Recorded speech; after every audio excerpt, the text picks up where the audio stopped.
John Wick has just been given a $15 million bounty, and every assassin in New York wants him dead. But there's one problem: they don't understand who they're hunting.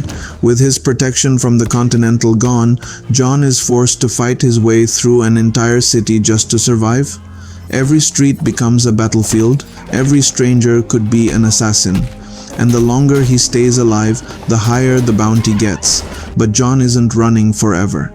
He's searching for a way back into the world that betrayed him, even if it means facing the most powerful organization of assassins on Earth.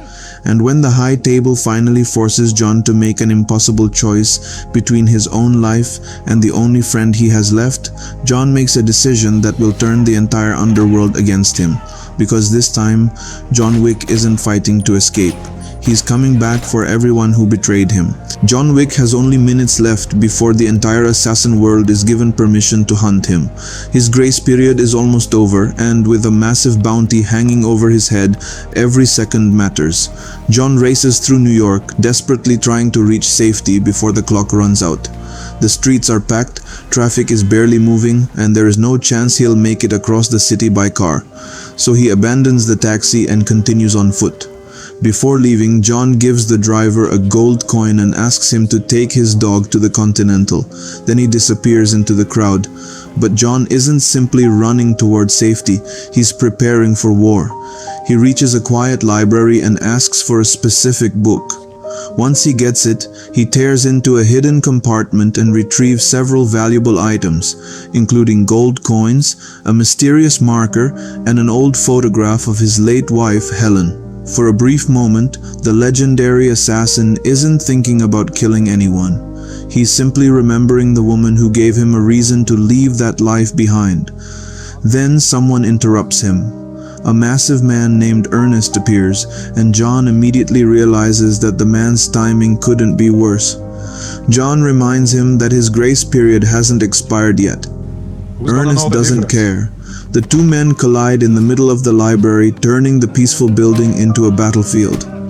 Ernest is huge, but John is faster and far more experienced. Using whatever is within reach, John eventually gains the advantage and finishes the fight with the very book he came to retrieve. But victory comes at a price.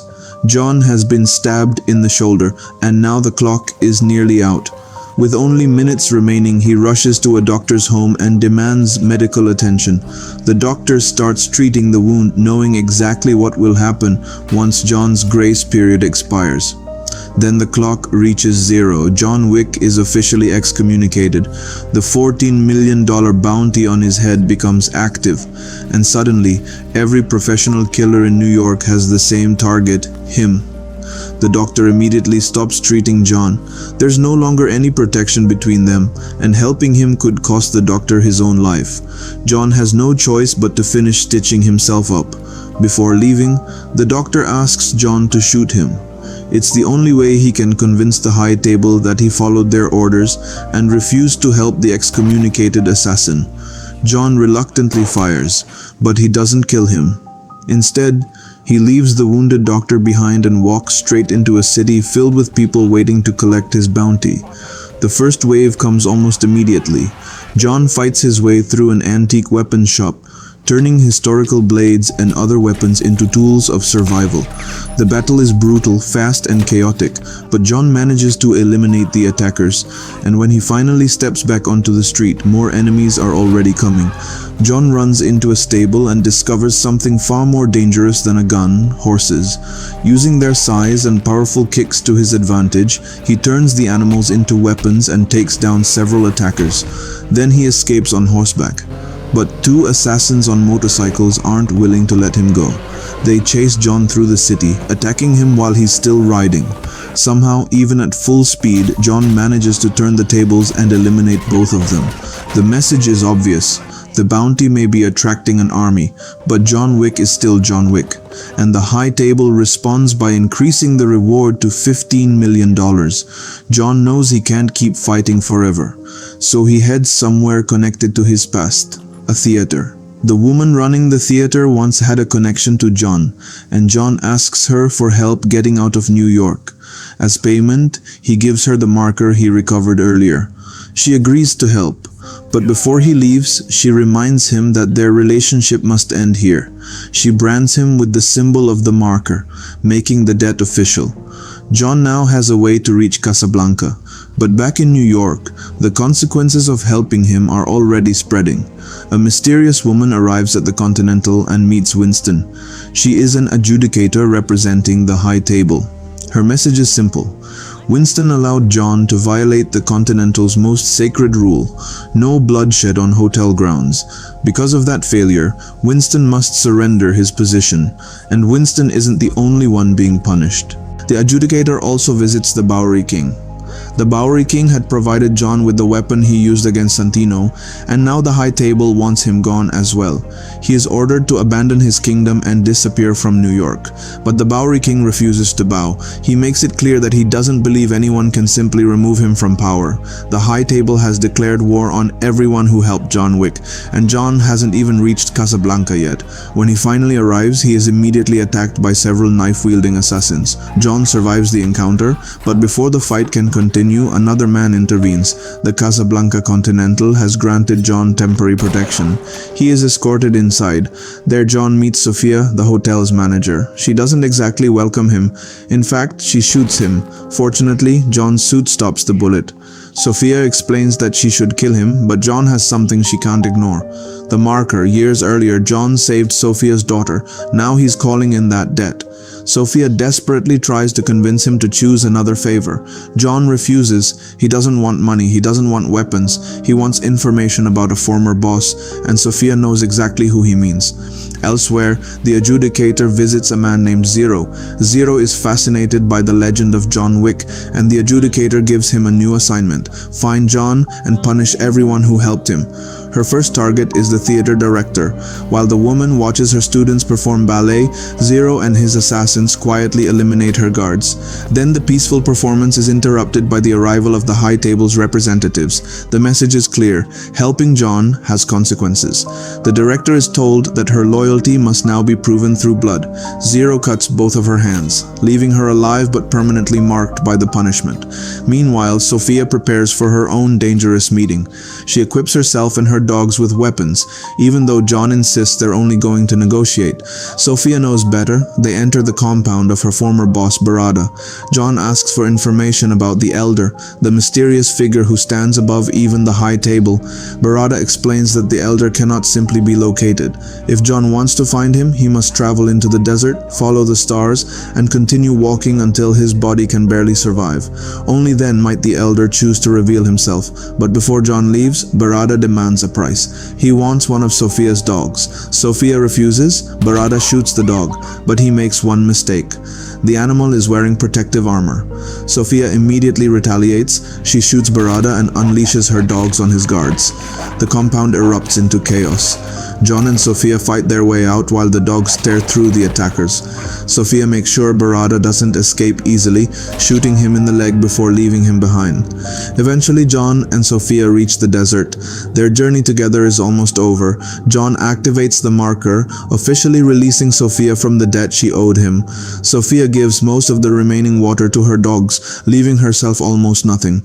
Then she warns John that he may never survive what he's about to do. John walks alone into the desert.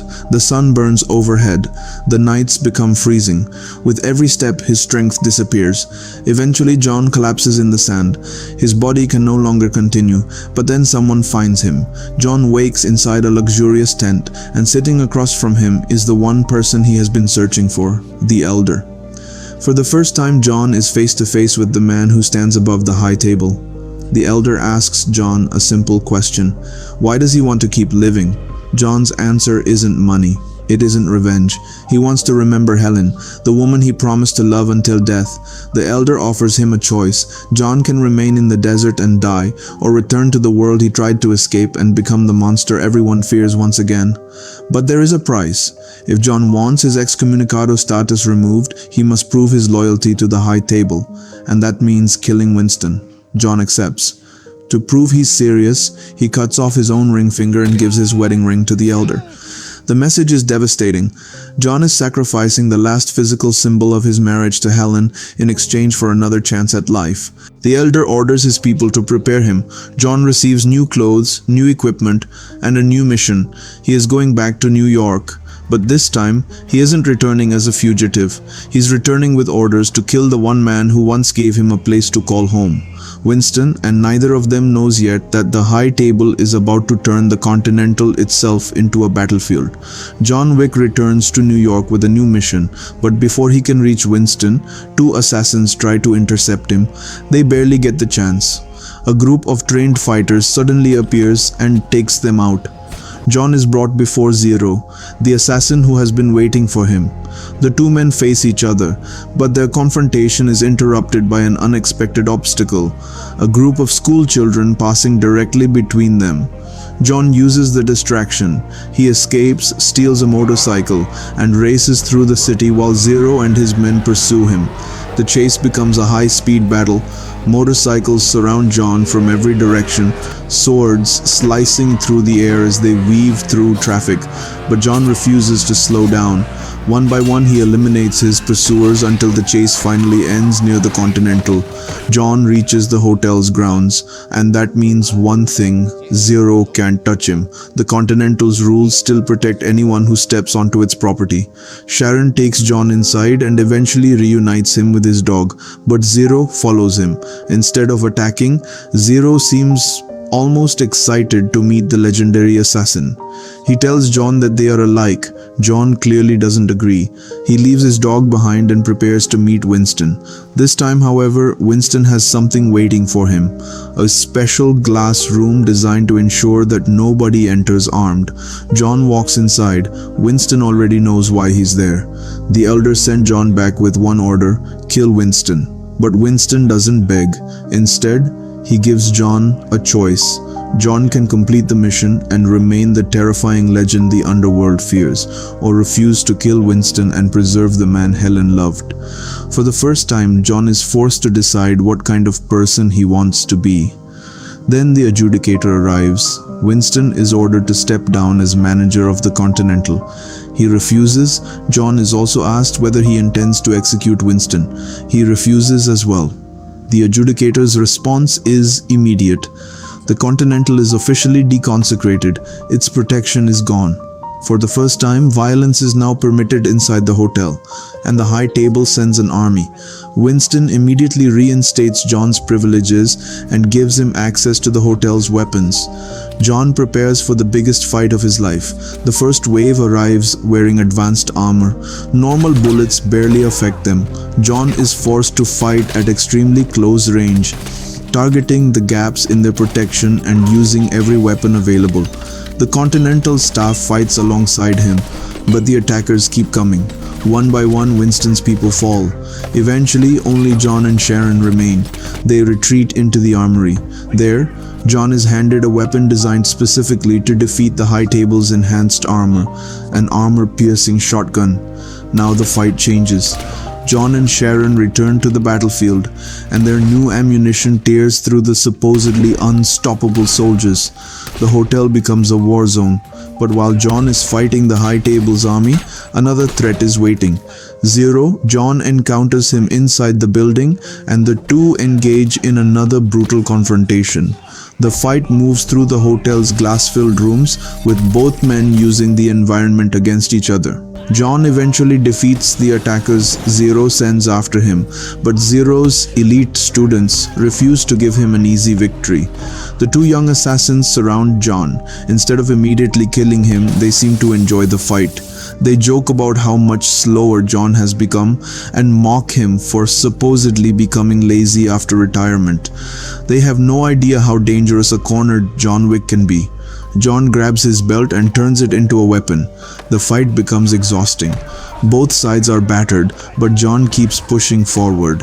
Eventually, the battle ends with the glass floor collapsing beneath them. John survives, and once again, he keeps moving. He finally reaches zero. The two legendary fighters face each other with swords. Neither man gives ground. The duel becomes a battle of patience, timing, and experience. For a moment, Zero appears to have the advantage, but John adapts. Using one of Zero's own techniques against him, John finds an opening and drives his sword into Zero. The fight is over. Both men are exhausted. Instead of celebrating, John simply sits beside his dying opponent. Zero admits that fighting John was an honor. John doesn't respond with anger. He simply walks away. Zero dies alone. But the High Table has finally realized something important. John Wick isn't going to stop. So the adjudicator contacts Winston. She proposes a negotiation. Winston agrees. They meet on the rooftop of the Continental and discuss the future of the hotel. The adjudicator warns Winston that the High Table will eventually take everything from him. Winston remains confident. He argues that the Continental belongs to New York and he belongs to New York. Then John arrives. The adjudicator makes an unexpected decision. Instead of destroying Winston completely, she interprets his resistance as a demonstration of loyalty to the High Table. Winston is offered his position back, but there is still one problem. John, the High Table, still wants proof that Winston is loyal, so Winston raises his gun. John looks at him. For a moment, neither man moves. Then Winston fires. Once, twice, again and again. John is thrown backward. He crashes over the edge of the roof, and then he disappears. His body falls several stories, smashing through structures on the way down before finally hitting the ground. The adjudicator believes the problem has been solved. She walks back inside. Winston watches in silence. But then the adjudicator receives unexpected news. John Wick's body is gone. Winston's expression changes. He knows exactly what this means. The High Table may have just created something far more dangerous than the assassin they were trying to eliminate. A legendary figure who has nothing left to lose. Winston quietly gives him a name, Baba Yaga. Meanwhile, somewhere beneath the city, a mysterious figure finds John's battered body.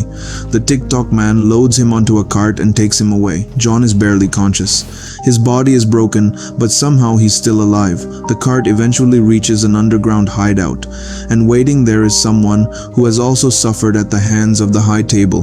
The Bowery King. He is badly wounded, scarred from his punishment, and sitting on a makeshift throne beneath the city.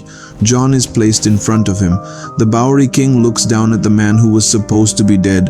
Then he starts talking about the High Table, their rules, their betrayal, their belief that they can control everyone simply because they sit above the rest. But now both men have been betrayed by the same system. The Bowery King asks John a simple question. After everything they've done to him, does John want revenge? John can barely lift his head, but his answer is clear. One word, yeah. And with that single word, the war against the High Table is only beginning.